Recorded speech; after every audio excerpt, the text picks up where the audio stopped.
Welcome back to The Chill Scientist. Get comfortable. Let's get right into today's topic. It begins not with a thunderclap, but with a whisper, a biological curiosity, noticed in a place most of the world had never heard of. It begins in the late 1980s, not in a gleaming, high-tech genetics lab in Cambridge or California, but in the sun-baked, salt-crusted marshes of Santa Pola on the Mediterranean coast of Spain. The air here is thick with brine, the landscape shimmering in the heat. It is a place of ancient life, of survival at the extremes. And it was here that a young Spanish microbiologist, Francisco Mojica, was doing the patient, often thankless work of his PhD. He was studying Halopharax mediterraneae, a species of archaea, single-celled organisms that are among the oldest life forms on Earth. He was sequencing their genome, a painstaking process in those days, mapping out the letters of their genetic code one by one. And under his microscope, deep within the code of these salt-loving microbes, he saw something that didn't make sense, something that would derail his planned research and consume him for more than a decade. In the midst of the chaotic string of genetic letters, he found a strange, repeating pattern. A perfect sequence of 30 DNA bases would appear, and then after a short, unique spacer sequence of around 36 bases, the exact same 30-base pattern would appear again, and again, and again, up to 14 times. It was a perfect, repeating palindrome, symmetrical, elegant, and a complete mystery. It was a biological signal in the noise, but what was it saying? Francisco Mojica was captivated. He would later say, "Once I saw that, I couldn't think of anything else." He abandoned his other work. He searched for similar patterns in other microbes and found them everywhere, in bacteria, in archaea, in organisms from the depths of the ocean to the soil in our backyards. This wasn't a fluke. It was a fundamental feature of microbial life that science had somehow overlooked. He gave his discovery a name that was as precise and cumbersome as the patterns themselves. Clustered, regularly interspaced, short palindromic repeats. For the sake of sanity, he gave it an acronym, CRISPR. For years, Mojica worked in near-total isolation on this puzzle. He wrote his first paper on the subject in 1995, but it was rejected by top-tier journals. No one cared. It was seen as a minor biological quirk. He toiled. He struggled for funding. He fought to convince a skeptical scientific establishment that these strange, repeating sequences mattered. All the while, the secret of CRISPR was hiding in plain sight, waiting for someone to understand its true purpose. That purpose wasn't structural. It was a weapon. The whisper from the salt marsh was the sound of an ancient war, and the code was its history. While Mojica was championing his discovery in Spain, other pieces of the puzzle were falling into place around the world. In the Netherlands, a researcher named Ruud Janssen was the one who, in 2002, officially coined the term CRISPR. But it was another discovery that began to unlock the secret. Scientists started to analyze the unique spacer DNA, the sequences that sat between the repeating patterns, and they found something incredible. Those spacer sequences weren't random at all. They were perfect matches for the DNA of bacteriophages, viruses that hunt and kill bacteria. Suddenly, the picture snapped into focus with blinding clarity. This wasn't just a pattern, it was an immune system, an ancient adaptive immune system that bacteria had been using for hundreds of millions of years. It was a genetic library of mug shots. The process was a masterpiece of evolution. When a new virus attacks a bacterium, the bacterium's defense machinery, using proteins called Cas1 and Cas2, will find the invader, snip out a small piece of its DNA, and then paste that piece into its own CRISPR array as a new spacer. It literally keeps a genetic memory of its enemies. It learns. From that point on, the cell continuously produces RNA copies of these spacers. These RNA molecules act as scouts, each one a perfect copy of a viral mugshot. Each scout is then loaded onto a powerful all-purpose protein that floats through the cell. That protein is often called Cas9, short for CRISPR-associated protein 9. The RNA scout and the Cas9 protein form a vigilant security team. When the same virus dares to attack again, the outcome is different. The RNA scout immediately recognizes the intruder's DNA, its sequence a perfect match. It latches on, guiding the Cas9 protein to the exact spot on the viral genome. And then Cas9 does its job. It acts like a pair of molecular scissors, and with astonishing precision, it cuts the viral DNA in half, neutralizing the threat before it can take over the cell. It is elegant, it is efficient, and it is deadly. For years, this new understanding remained a fascinating piece of microbiology, a curiosity for specialists. But then, two brilliant scientists on opposite sides of the world began to wonder if there was more to the story. In Umeå, Sweden, the French scientist Emmanuel Charpentier was a world expert on microbiology, meticulously studying a key component of the system called tracegar RNA, a kind of scaffold that helps the whole complex come together. Thousands of miles away, at the University of California, Berkeley, the American biochemist Jennifer Doudna was a titan in the field of RNA biology, renowned for her ability to uncover the structure and function of complex molecules. In the spring of 2011, their paths crossed at a scientific conference in San Juan, Puerto Rico. During a break, they decided to take a walk through the cobblestone streets of the old city. Amid the colorful colonial buildings and the warm Caribbean air, they talked about their work. Charpentier explained her findings on the tracegar RNA. Doudna described her lab's expertise in analyzing RNA systems. A collaboration was born.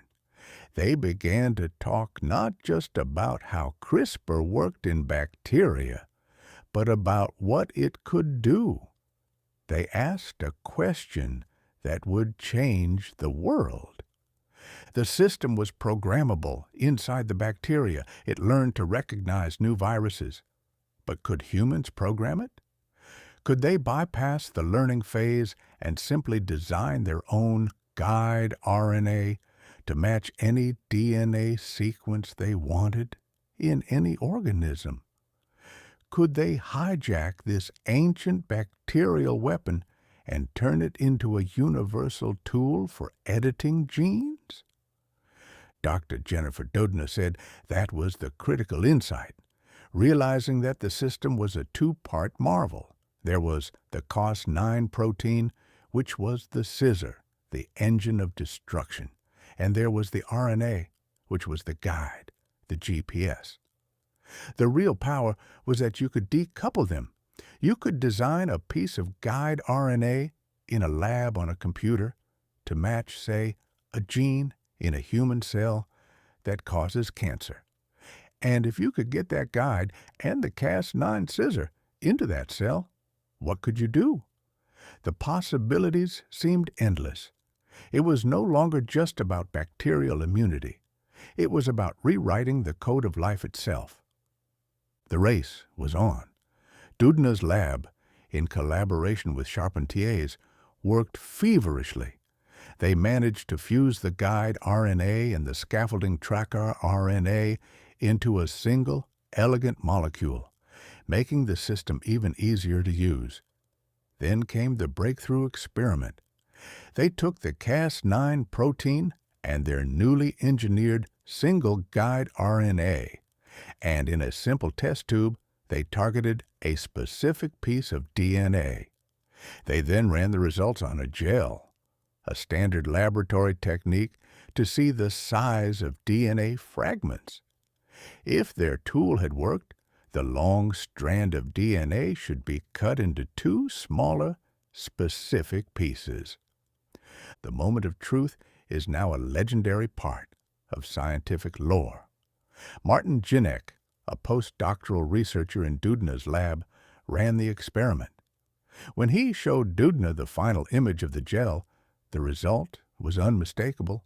There, glowing under the UV light, were not one, but two distinct bands.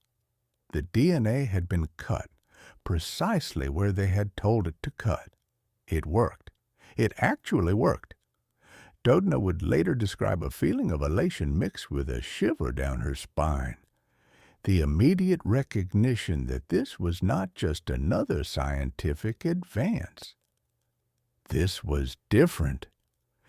In June of 2012, their landmark paper was published in the journal Science.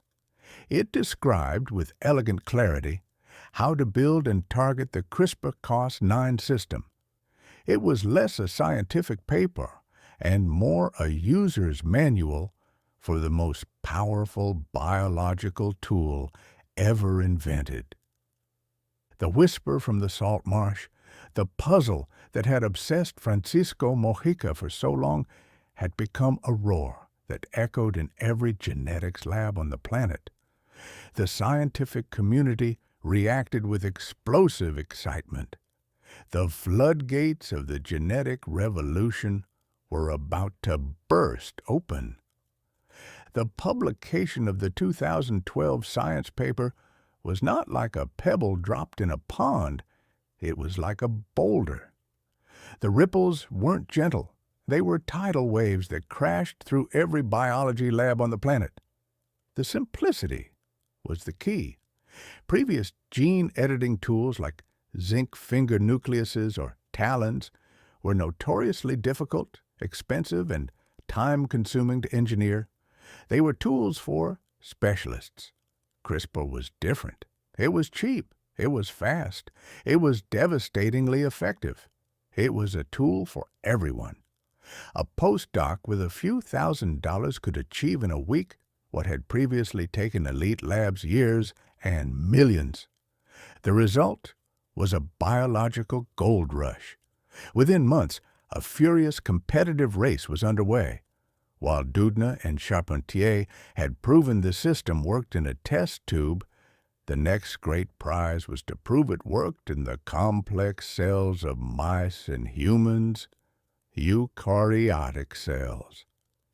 In early 2013, just 7 months after the initial discovery, 2 labs published papers almost simultaneously, declaring victory.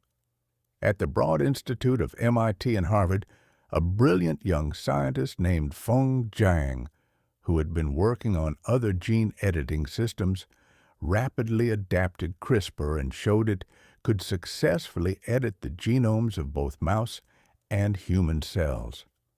At the same time, a team led by genetics pioneer George Church at Harvard University published similar results. This near-simultaneous publication ignited not only an explosion of new research, but a bitter, multi-billion-dollar patent war between the institutions over who truly invented the use of CRISPR in human cells, a battle that would rage in courtrooms for years. But while the lawyers argued, the scientists got to work, unleashing the tool on every disease, every biological question they could think of. They were about to step into the role of molecular surgeons, and their operating theater was the human genome itself. To understand the promise that captivated the world, you have to understand the surgical techniques at their disposal. When CRISPR-Cas9 makes its precise cut in the DNA's double helix, the cell panics.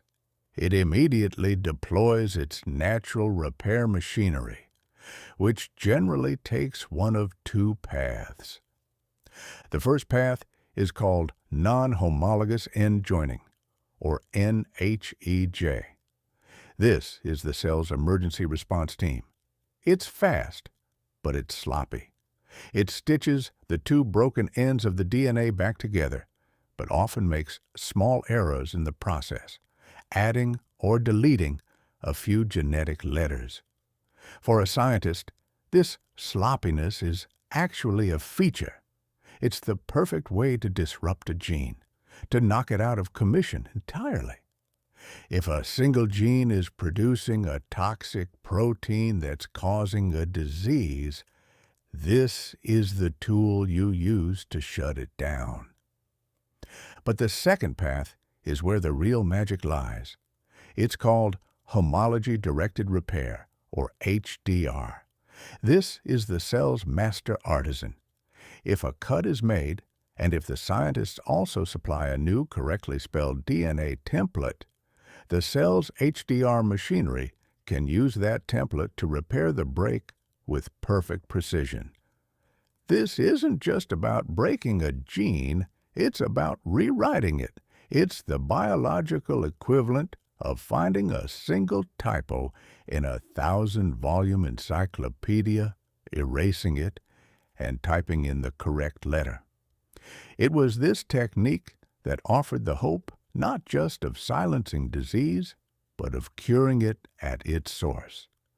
And nowhere was that hope more desperately needed than in the community of patients suffering from sickle cell anemia. To say Victoria Gray had sickle cell disease is to say a hurricane is a bit of wind. For most of her life, she was defined by pain. The disease, caused by a single misspelling in her DNA, forces red blood cells into a rigid, sickle shape. These warped cells get stuck in blood vessels, creating traffic jams that stop the flow of oxygen to tissues and organs. The result is a pain crisis, a biological firestorm that feels like your bones are breaking, your joints are on fire. For Victoria, it meant a life of emergency room visits, of blood transfusions, of powerful opioid painkillers that barely touched the agony. It meant missing out on school events as a child and later being unable to care for her own children when a crisis hit. It was a life lived in fear of the next attack. She was one of millions around the world living under the shadow of this single genetic typo. Then, in 2019, she was offered a chance to be a pioneer. She enrolled in a landmark clinical trial, one of the first to use CRISPR to treat a genetic disease in humans. The journey was arduous. First, doctors harvested billions of her blood stem cells, the cells in her bone marrow that are the factory for all her blood. These cells were flown to a lab. There, scientists used a technique called electroporation, a small jolt of electricity, to open up the cell membranes and deliver the CRISPR-Cas9 machinery inside. Their strategy was incredibly clever.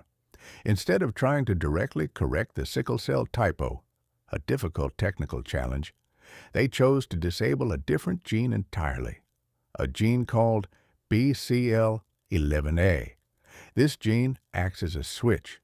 In the womb, all humans produce a highly efficient form of hemoglobin called fetal hemoglobin. After birth, the BCL11A gene flips on, turning off the fetal version and turning on the adult version. It's the adult version that is affected by the sickle cell mutation. The scientists reasoned that if they could use CRISPR to find and knock out the BCL11A switch, the cells would revert to producing the healthy fetal hemoglobin they made before she was born. After the editing was complete, Victoria underwent weeks of grueling chemotherapy to destroy her existing faulty bone marrow. Her body was a blank slate. Finally, her own genetically edited corrected cells were infused back into her bloodstream. Then came the wait, a tense, hopeful waiting period to see if the engineered cells would take root and begin to build a new, healthy blood system. The result was more than anyone had dared to hope for. Weeks, then months went by. The pain crises that had defined her existence simply stopped. Her blood work showed incredible levels of healthy fetal hemoglobin. For the first time since she was a baby, her own body was not at war with itself. Victoria Gray was, for all intents and purposes, cured. She could now dance, go to her children's events, and live without fear. Her life was given back to her, all because a tool, born from a Spanish salt marsh, had found and silenced a single gene. The success with sickle cell was just the beginning. Scientists saw other targets everywhere. They turned to the fight against cancer, supercharging a promising field called CAR-T cell therapy. The concept is to turn a patient's own immune cells, called T cells, into guided missiles that hunt and kill cancer. With CRISPR, this process became exponentially more powerful. In the lab, scientists could perform multiple edits on a T cell at once. First, knocking out its natural receptors to prevent it from attacking the patient's healthy tissue. Second, inserting the new chimeric antigen receptor, or CAR, that is custom designed to recognize that patient's specific cancer. And third, knocking out genes like PD-1, which act as brakes on the immune system, essentially giving the T cells a license to kill without restriction. It was the dawn of truly personalized living medicine. The revolution swept beyond medicine. In agriculture, CRISPR was used to create mushrooms that don't brown when sliced by simply knocking out the enzyme responsible for oxidation. Scientists began work on everything from gluten-free wheat to tomatoes that grow in dense grape-like clusters to hornless cattle, sparing the animals the painful process of dehorning. Because this method often just deletes a gene rather than adding foreign DNA, some of these creations have controversially bypassed the strict regulations that govern traditional genetically modified organisms, or GMOs. But perhaps the most ambitious and most terrifying application lay in the field of ecology. Scientists developed a technology called a gene drive. They attached the CRISPR machinery itself to the gene they wanted to edit. The result is a selfish gene on steroids. Normally, a trait is passed on to about 50% of offspring. But with a gene drive, the CRISPR system actively copies itself onto its partner chromosome in every embryo, ensuring that nearly 100% of offspring inherit the trait. This meant you could, in theory, drive a specific trait through an entire wild population with terrifying speed. The first target? The Anopheles mosquito, the vector for malaria. The plan was to create a gene drive that would make the mosquitoes sterile, and then release a small number into the wild. In just a handful of generations, the entire mosquito population in a region could collapse, potentially wiping out the disease that kills nearly 500,000 people, mostly children, every year. The power to reshape the natural world, to drive a species to extinction, was now on the table. It was the peak of utopian optimism, the ultimate expression of human ingenuity in the service of life. But in a tool this powerful, the line between saving a life and changing life itself is terrifyingly thin. And the world was about to discover what happens when a scientist, convinced of his own genius, decides to cross it. From the very beginning of the CRISPR era, a bright red line had been drawn by the global scientific community. It was a line born from decades of debate, from conferences and white papers, from the collective wisdom of scientists, ethicists, and philosophers. It centered on a fundamental difference between two types of gene editing. The first is somatic editing. This is the medicine that treated Victoria Gray. It involves editing the genes in a patient's body cells, their blood, their lungs, their liver. These changes can cure disease in that one individual, but they die with the patient. They are not heritable. It's like finding a single typo in one printed copy of a vast encyclopedia and correcting it with a pen. Only that single copy is changed. The master printing plate remains untouched. This path, while needing careful regulation, was seen as the great promise of CRISPR. The second path is germline editing. This means editing the DNA of an embryo, a sperm, or an egg. This was the red line, because a change made in the germline is permanent. It is passed down through the generations, flowing into the vast river of the human gene pool. Germline editing is like breaking into the printing press itself, chiseling the master plate, and ensuring that every single copy of the encyclopedia printed from that day forward will contain your change. You're not just editing a person, you're editing a family tree. You are editing the future of the human species. The consensus was clear. We were not ready. The technology was too new. The risks of unintended errors were too high, and the societal implications were too vast and dangerous to contemplate. A global, voluntary moratorium on human germline editing was the agreement. It was a fragile pact, built on trust and shared responsibility. And then, in November of 2018, that pact was broken. The setting was the Second International Summit on Human Genome Editing in Hong Kong. The atmosphere in the grand auditorium was already electric with rumor. A young Chinese scientist, He Jiankui, was scheduled to speak. He was an associate professor from the Southern University of Science and Technology in Shenzhen, with a background from top American universities, Rice and Stanford.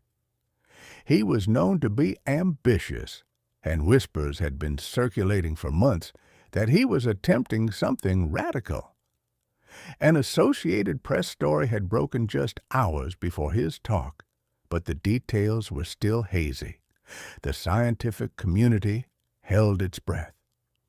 He Jiankui stepped onto the stage. He was young, clean-cut, and he spoke with a calm, almost unnerving poise. He began his presentation, and with a series of bland PowerPoint slides, he calmly announced that he had done the unthinkable.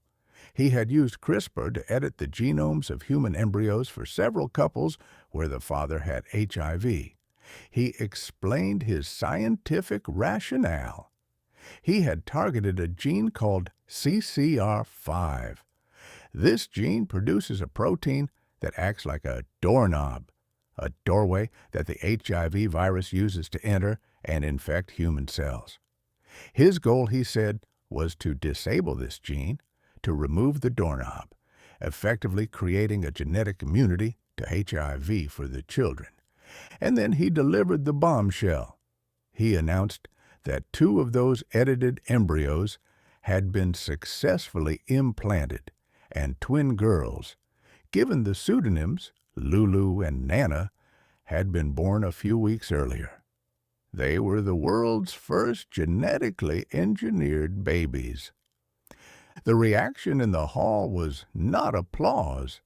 It was a stunned, horrified silence. A wave of shock and revulsion washed over the assembled scientists. The red line had been crossed. During the question and answer session that followed, the architects of the field, the very people who had called for caution, lined up to confront him. The session was moderated by Nobel laureate David Baltimore, one of the organizers of the summit. His condemnation was swift and absolute. He spoke for everyone when he said it was irresponsible. Matthew Porteus, a Stanford bioethicist and researcher, grilled him on the lack of transparency. The questions came like a volley of spears. Why did you do it when there was no unmet medical need? Safe and effective methods like sperm washing already exist to prevent HIV transmission from father to child.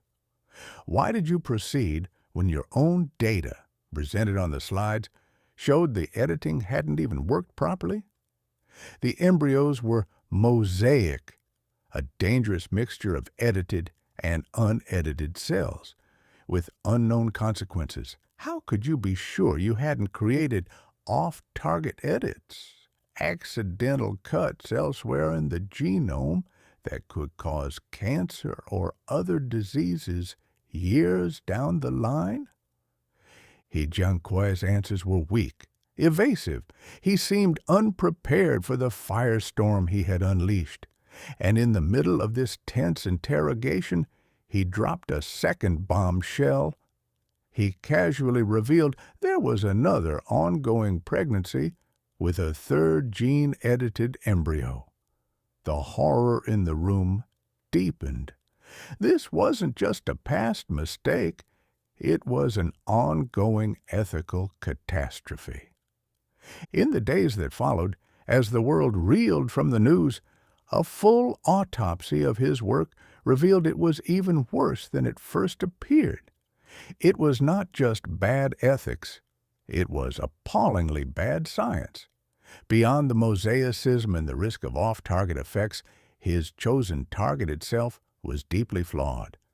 While deleting the CCR5 gene can confer resistance to some strains of HIV, it is not a benign edit. That genetic doorknob doesn't just exist for viruses, it's part of our immune system. People who naturally lack a functioning CCR5 gene are known to be far more vulnerable to severe, sometimes fatal outcomes from common viruses like West Nile virus and influenza. In his quest to protect the children from one disease, He Jiankui may have made them profoundly more vulnerable to others, a risk he had grossly downplayed to their parents. The informed consent documents he used were a farce, a dense 19-page document written in complex scientific English presented to participants who were not native speakers. It misleadingly framed the experiment as an AIDS vaccine development program, not as a radical, first-of-its-kind experiment to re-engineer the human race. But the ultimate crime was the hubris. He had thrown open the door to a terrifying future, a future that moves beyond therapy and into the realm of enhancement. The line between preventing a disease and improving a person is a perilously slippery slope.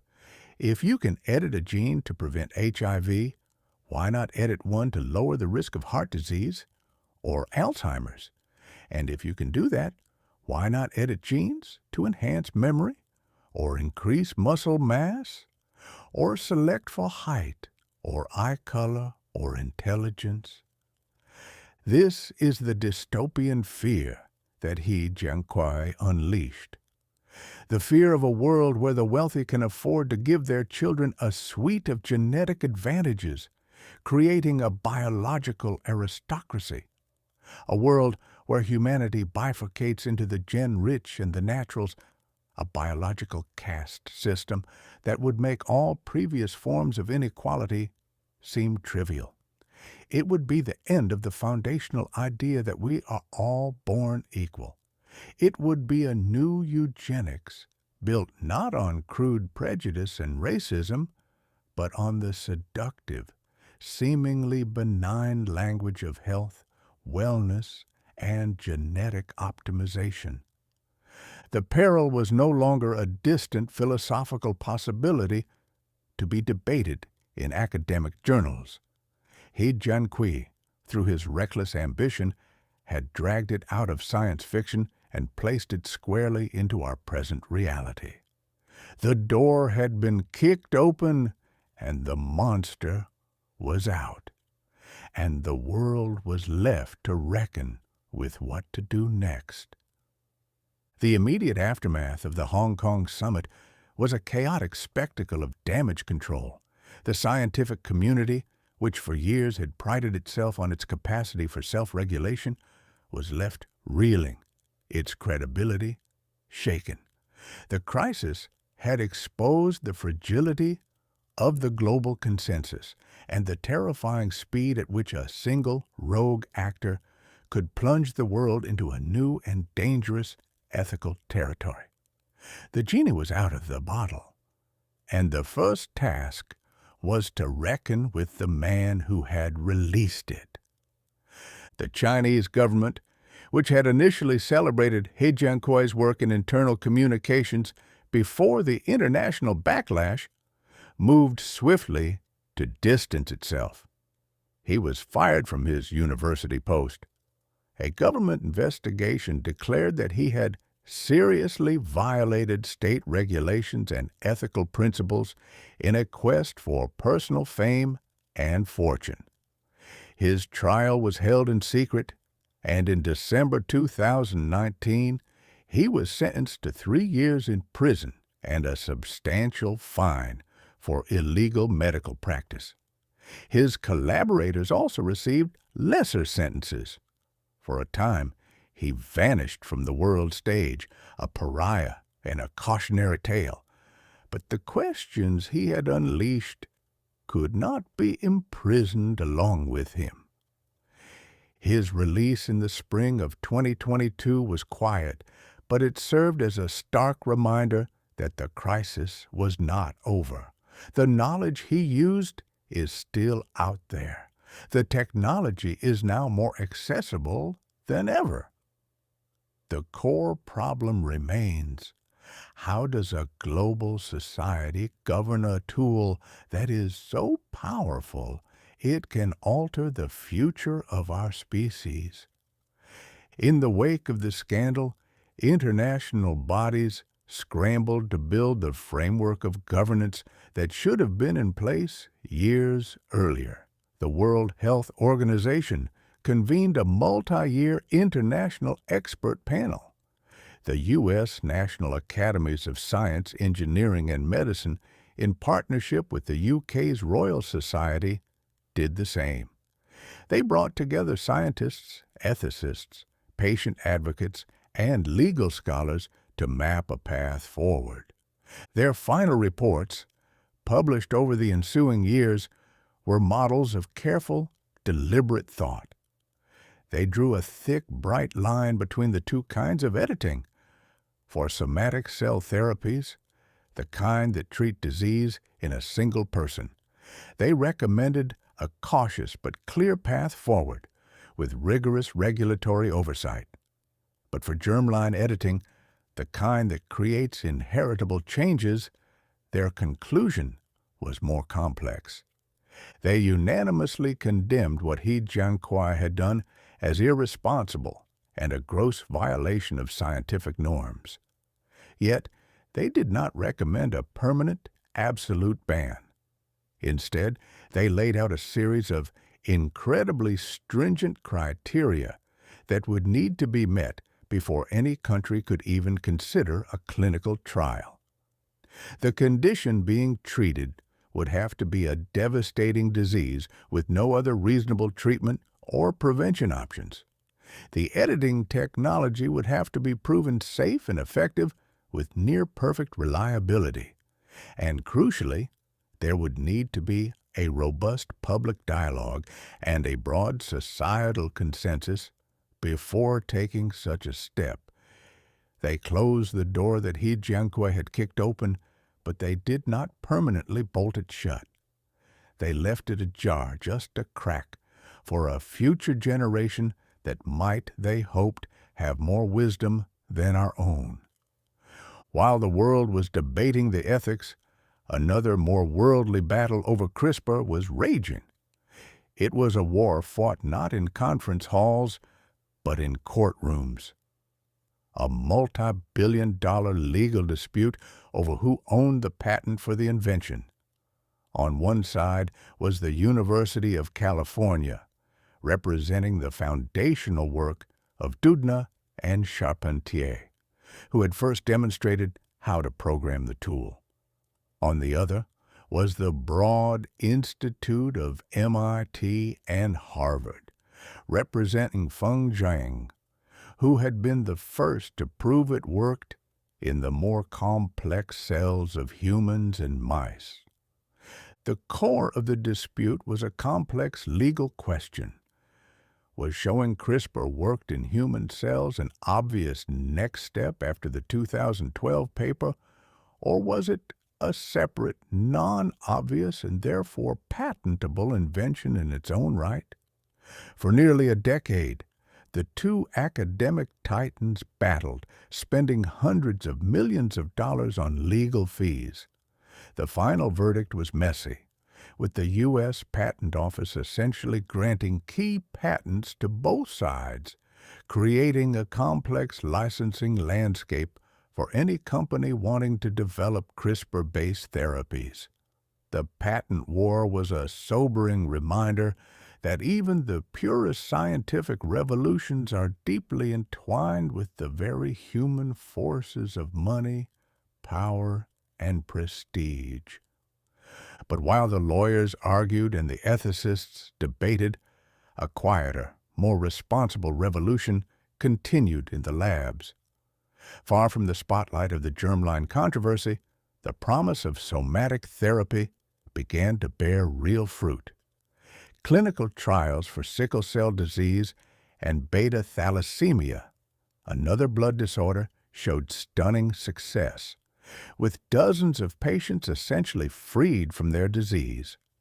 New trials were launched for a host of other conditions. An experimental therapy injected directly into the eye showed promise in restoring some vision to patients with a form of hereditary blindness. Another treatment, delivered in a one-time infusion, was being tested as a permanent solution for dangerously high cholesterol. The responsible path was working. Simultaneously, the tool itself was evolving. Scientists, aware of the risks of making a permanent double-strand cut in our DNA, were developing even more precise technologies. At the Broad Institute, a researcher named David Liu and his team developed two new techniques, base editing and prime editing. Base editing is like a pencil with an eraser. If CRISPR is like a pair of scissors that cuts the DNA, base editing doesn't cut the helix at all. It uses a modified dead Cas9 protein to simply find the right address in the genome. Attached to that protein is a second enzyme that can chemically convert one genetic letter into another, turning a C into a T or an A into a G, without breaking the DNA's backbone. It's far safer and more precise. Prime editing is even more advanced. It has been compared to a true word processor's search and replace function. It finds the target DNA, makes a gentle nick in just one of the two strands, and then uses a built-in RNA template and a reverse transcriptase enzyme to directly write new genetic information into the strand, correcting insertions, deletions, or any type of single-letter mistake. These next-generation tools, with their improved safety profiles, are making the prospect of genetic medicine even more powerful and plausible. And so we find ourselves in the reckoning. The initial shock has passed, the lines of debate are drawn, and the science continues to advance at a breathtaking pace. We are left with the most fundamental questions of all. What is our relationship with our own biology? Is a debilitating genetic disease a core part of the human condition, a flaw that teaches us empathy and builds character? Or is it merely a technical problem, a bug in our code that we now have a moral obligation to fix? What is the meaning of the word natural in a world where we can so easily rewrite our own blueprint? Jennifer Doudna, who began this journey with a moment of pure scientific curiosity, now speaks of the immense weight of her creation and the urgent need for public dialogue. Bioethicists like Stanford's Hank Greeley warn that the societal challenges, particularly the risk of exacerbating inequality, are far greater than the technical ones. We may soon have the ability to safely and effectively enhance human capabilities, but we have no framework to decide who gets access and who is left behind. We have come so far, so fast, from a lonely scientist in a Spanish salt marsh, wondering about a strange pattern in the DNA of ancient microbes, to the birth of the world's first edited humans. We have tasted the fruit from the tree of knowledge, and it has given us the power to direct our own evolution. We now hold the pen, and the source code of our own species is open before us. The story of CRISPR is not over. It has become our story, and we, all of us, must decide what to write next.